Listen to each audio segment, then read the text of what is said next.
नमस्कार बच्चों, पुनः स्वागत है आपका हिंदी की सर की क्लास में। आज हम चर्चा करने जा रहे हैं कार्यपत्रिका क्रमांक 29 के ऊपर। तो चलिए शुरू करते हैं।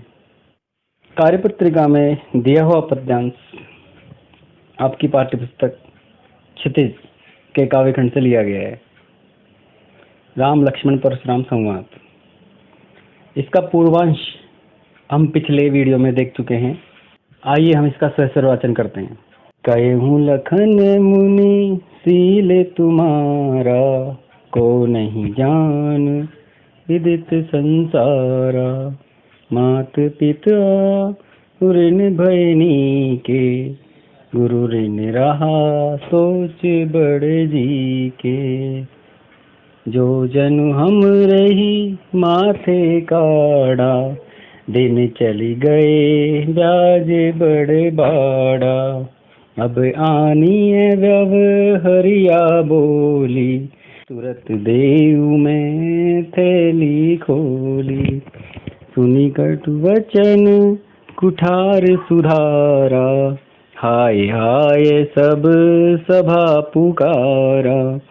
भृगुवर परसु देखावहु मोही, विप्र विचार बचो नृपद्रोही।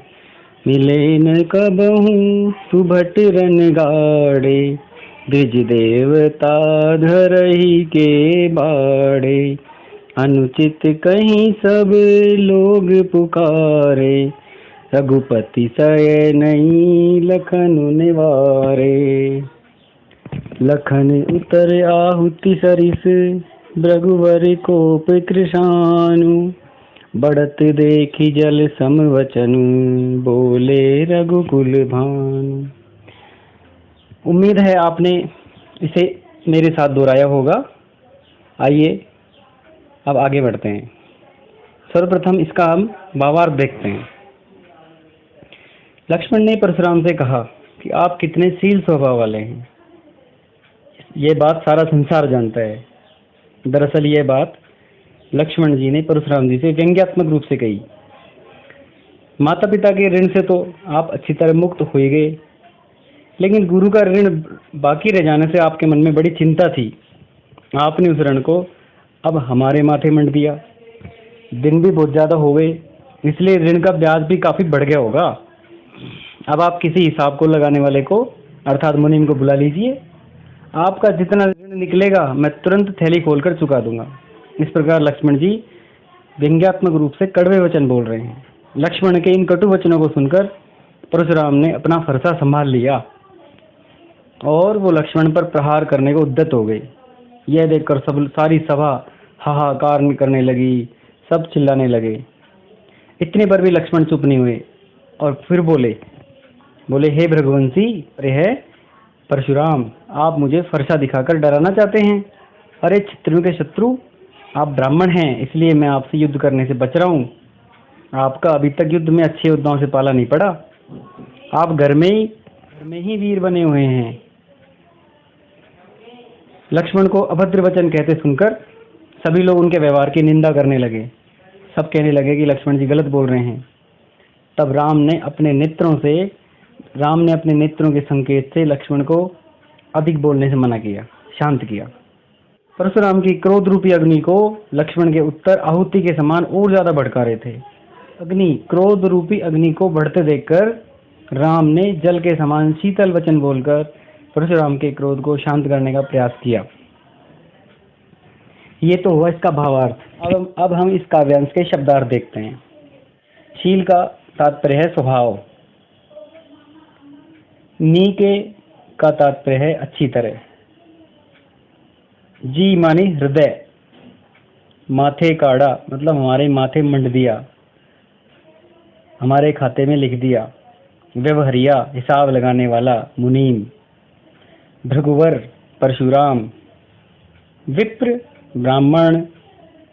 नृपद्रोही नृप जमा द्रोही, राजाओं या क्षत्रियों से द्वेष रखने वाला, दुश्मनी रखने वाला। सुभट सुमन अच्छा, भटमानी योद्धा, अच्छे योद्धा। सयनई यानी आंखों के इशारे से, नेत्रों के संकेत से। नेवारे अर्थात रोकना, कृशाणु अर्थात अग्नि।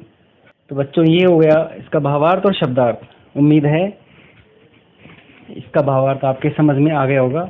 अब हम चलते हैं इसके प्रश्नों की तरफ। आपकी कार्यपत्रिका में प्रथम प्रश्न है, जनक दरबार में बैठी सभा हाय हाय क्यों करने लगी।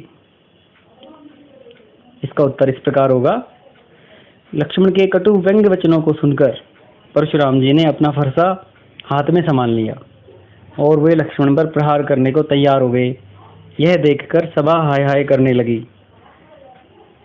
प्रश्न क्रमांक 2, राम लक्ष्मण परशुराम संवाद के तीनों पात्रों राम, लक्ष्मण व परशुराम के स्वभाव की एक एक विशेषता बताइए। ये जो संवाद आप लोगों ने अभी सुना, इसके अनुसार आप तीनों के स्वभाव से परिचित हो गए होंगे। आप स्वयं सोचिए। अब मैं आपको बता देता हूँ।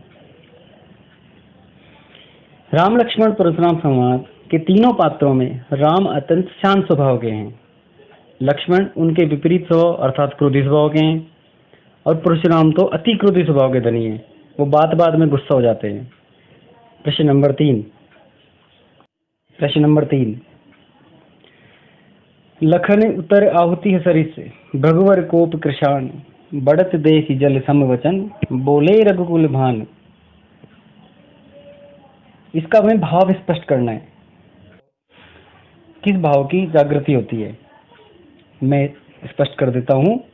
जिस प्रकार अग्नि में आहुति देने से अग्नि का प्रज्वलन अधिक होता है अर्थात ज्यादा भभकती है, उसी प्रकार परशुराम जी के क्रोध रूपी अग्नि को भड़काने में लक्ष्मण के प्रत्युत्तर जो बार बार वो उत्तर दे रहे वो आहुति के समान प्रतीत हो रहे थे।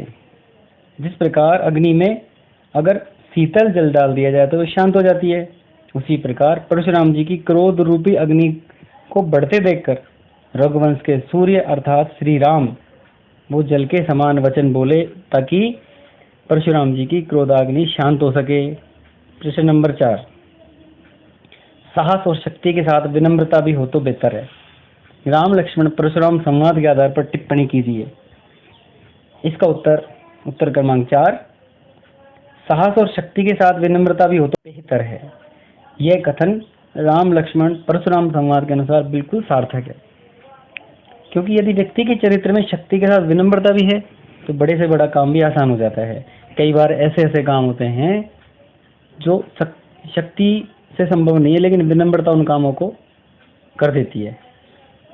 प्रश्न नंबर 5, लक्ष्मण के स्थान पर यदि आप होते तो परशुराम जी के साथ कैसा व्यवहार करते और क्यों।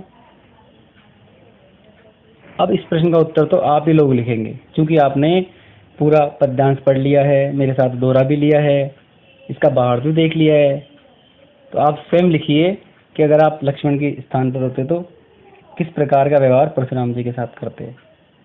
फिर भी मैं आपको बता देता हूँ कि लक्ष्मण के स्थान पर यदि हम होते तो परशुराम के साथ आदरपूर्वक व्यवहार करते, उनका कभी अपमान नहीं करते, उन्हें यह समझाने का प्रयास करते कि धनुष को जानबूझकर नहीं तोड़ा गया है, भैया राम से गलती से टूट गया है। इस प्रकार उन्हें अपनी बातों से संतुष्ट करते, जिस प्रकार राम ने किया। तो बच्चों, आज का कार्यपत्रिका का कार्य हम यहीं समाप्त करते हैं। अगर आपको कार्यपत्रिका के भावार्थ में प्रश्नोत्तर में कहीं कोई समस्या हो तो मुझे अवश्य बताएं। धन्यवाद।